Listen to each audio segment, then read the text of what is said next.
Hold on to your seats, Chiefs Kingdom, because today's story cuts deeper than any box score, deeper than any highlight reel, and deeper than any Lombardi Trophy celebration we've lived through together. This is one of those moments where football stops being just football. It becomes about legacy, time, and the fragile reality of greatness. Crazy. That's the only word that really fits right now. In a season that began with Super Bowl dreams and dynasty talk, we're suddenly staring at an ending no one in Kansas City ever wanted to imagine. At the heart of it all is the quiet, emotional voice we heard this week from Travis Kelce. "I'd rather just keep the focus on this team right now," he said, choosing his words carefully, almost defensively. "All the conversations moving forward will be with them. It's a unique time in my life." Chiefs Kingdom, those weren't just words. That was a man standing at a crossroads, fully aware that the clock is ticking louder than it ever has before. Because now it's official. Patrick Mahomes is out for the season with a severe knee injury. Just saying that out loud feels unreal. The quarterback who redefined the position, the magician who turned broken plays into touchdowns, the leader who carried this franchise to the mountaintop again and again, is sidelined. And with that injury, the Chiefs' playoff hopes are gone. Arrowhead is still loud, still proud, but the energy is different. It's heavier. It's reflective. It's emotional. And the biggest question isn't just about this season ending early. The real question, the one nobody wants to say out loud but everyone is thinking, is this: did we just witness the final chapter of the greatest quarterback-tight end duo in NFL history? Was last Sunday the final time we ever saw number 15 and number 87 on the same field, wearing red and gold, reading defenses like a shared language only they understood? During an emotional press conference, reporters went straight for the heart of it. Did it cross your mind that you might have played your last snap with Patrick Mahomes? Kelce paused.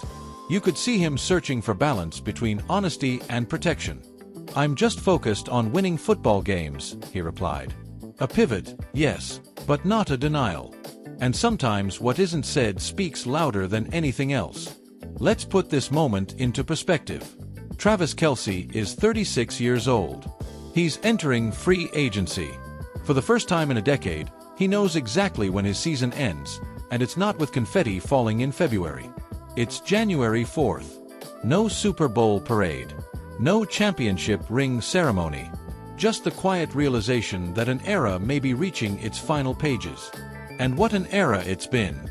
3 Super Bowl championships. A connection that shattered records.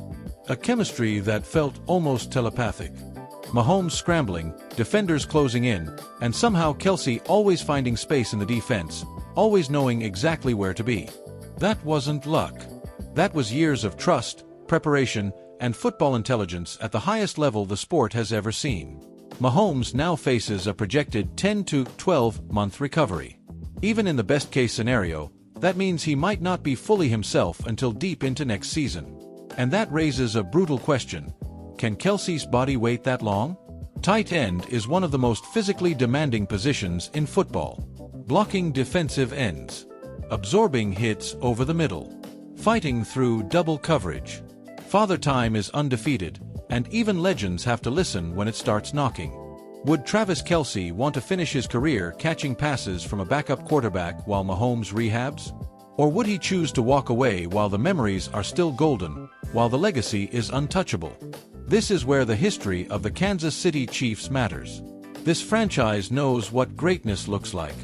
From Len Dawson guiding the team to victory in Super Bowl IV in 1969, to the modern dynasty built under Andy Reid, Kansas City has lived through the rise, the fall, and the rebirth of championship football. Reid didn't just bring wins. He brought culture, stability, innovation. Under his leadership, the Chiefs became a standard, not just a contender. And that culture is being tested right now. There are still 3 games left on the schedule. The Titans, the Broncos, the Raiders. For most teams, these would be meaningless games. But in Kansas City, these feel like something else entirely. They feel like a possible farewell tour.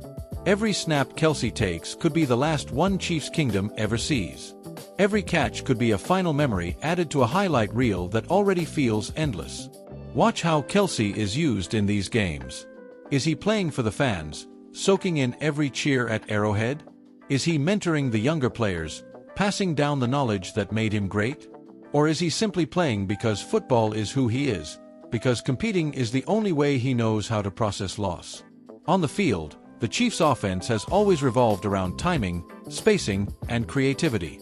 Mahomes' ability to extend plays paired perfectly with Kelce's elite understanding of defensive leverage. In the red zone, inside the opponent's 20-yard line, that connection was nearly unstoppable. Defensive coordinators knew it was coming and still couldn't stop it. That's greatness. Statistically, Mahomes has stood shoulder to shoulder with legends. MVP seasons, Super Bowl MVPs, playoff performances that rival anyone in league history. Kelce, meanwhile, redefined what a tight end could be, putting up wide receiver numbers while still doing the dirty work in the trenches. Together, they didn't just win games. They changed how football was played. Around the league, analysts are already debating what comes next. One former player turned commentator put it this way: "You don't replace a Mahomes-Kelce connection. You survive it. And if you're lucky, you rebuild something new around the lessons they left behind." That's the challenge facing Kansas City now. Off the field, both men became cultural icons. Mahomes with his endorsements and calm leadership. Kelce with his larger-than-life personality, media presence, and crossover appeal. They weren't just stars. They were ambassadors for the franchise, for the city, and for the game itself. And let's not forget the fans. Chiefs Kingdom. The tomahawk chop echoing through Gayha Field at Arrowhead Stadium, one of the loudest venues in all of sports. The rivalries with the Raiders, Broncos, and Chargers that fueled unforgettable moments. The battles with the Bills and Bengals that defined an era of AFC dominance. This fanbase has been spoiled, yes, but it's also been loyal through decades of waiting before this golden age arrived. So where does this leave us? In the short term, it's about pride. Finishing the season the right way. Competing. Showing the league that even wounded, even counted out, the Chiefs don't roll over. In the long term, it's about decisions that will shape the next decade of football in Kansas City. Kelce's future. Mahomes' recovery. Roster adjustments. Cap space. Draft strategy. This isn't just an off-season. It's a turning point. But here's what doesn't change. Travis Kelce is a legend. Patrick Mahomes is a generational talent. And this chapter, no matter how it ends, will be remembered as one of the greatest runs in NFL history. Dynasties don't last forever, but their impact does. So Chiefs Kingdom, stay loud. Stay proud. Support these players the way you always have. Because whether this is the end of an era or just the pause before another incredible comeback, one thing is certain. This story isn't finished being told. Stick with us. Follow every update. Watch every snap. And when the Chiefs take the field again, remember what you're witnessing. History doesn't always announce itself with fireworks. Sometimes it arrives quietly, with a heavy heart and a question mark about tomorrow. We'll be here every step of the way. Go Chiefs!